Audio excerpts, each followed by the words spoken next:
is presented by Tama Takoyaki Cafe. Located in between Guam Reef and Westin Hotel in Tumon, call them today at 648 Tama. Hafaday Guam, welcome to another episode of In the Mix. I'm Joan Awa. Thanks so much for tuning in.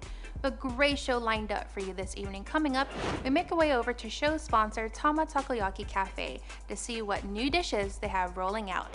A little bit later, we head on over to Hyatt Regency Guam to check out the ultimate s'mores experience. I will close out the show tonight with music from Top Flight. But from one Joan to another, Joan Awa is an author who recently published her first children's book, Nana and Jose's Coconut Day. Here's more. Joan Awa is a local girl with the gift of writing and a kind heart, but she admits she wasn't always the best writer. I have to practice. I need to learn. I need to get better at this. I kind of just studied. I read a lot. I read a lot of magazines, catalogs, journals, but it was not fiction. It was mostly nonfiction because, I graduated with a history degree, so I had to write a lot of analytical things, a lot of fact-based, a lot of citation work. And practice makes perfect. Recently, Awa authored her first children's book, Nana and Jose's Coconut Day. She explains how the story came about. I thought of using a story that I've already written, and I wrote this actually a year ago when I was attending the university before I graduated with Dr. Evelyn Flores's creative writing class, but it was geared towards children's literature and young adult. And so this story was actually in a collection of stories which we sold during Charter Day at the university. I extracted my story from that collection, and then I went ahead and I thought of looking for an illustrator and a graphic artist to put it together. The story was inspired by not only her Nana, but the island community. Observing your neighbor's house, how they have grandparents and parents and siblings. When Dr. Evelyn gave us a topic, it was teaching children a lesson. The story is about Jose and his Nana and a day of bonding they endure. She teaches him the different uses of the coconut and the lifespan, from when it's a plant to an actual tree to when it falls, and the different uses of it. She would solicit the help of her younger brother Ralph as an illustrator and good friend Andrea Muir as a graphic artist.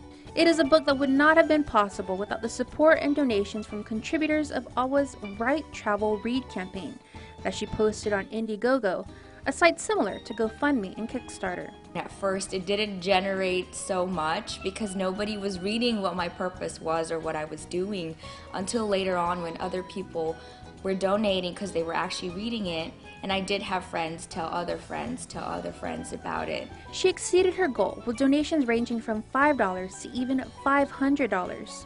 She was able to produce a little over 1,000 copies, which she's been distributing to different organizations, schools, and children. To thank all of those who contributed, she has them listed at the back of the book. My goal was to just create this book that I could give to children. I don't want to sell it.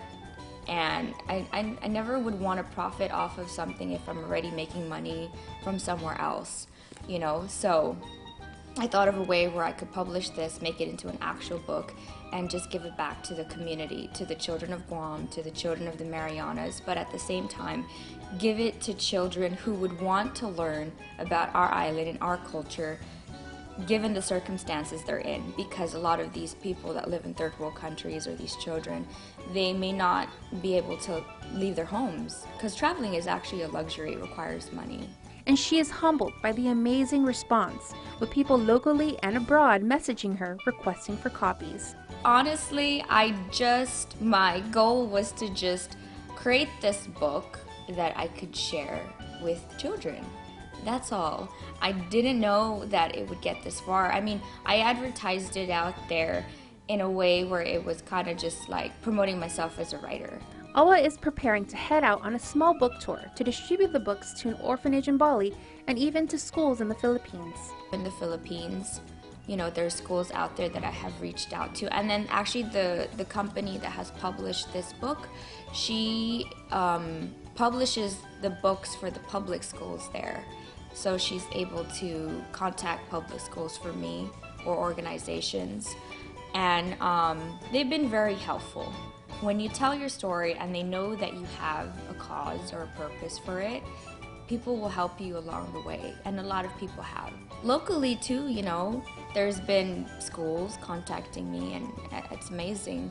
If you would like to know more about Awa and what she's all about, or how your school can get their hands on copies, head on over to www.joanawa.com. You can also find her on Instagram and message her at Joan_Awa. Don't go anywhere, because when we return, we head on over to Tama Takoyaki Cafe. You're watching In the Mix.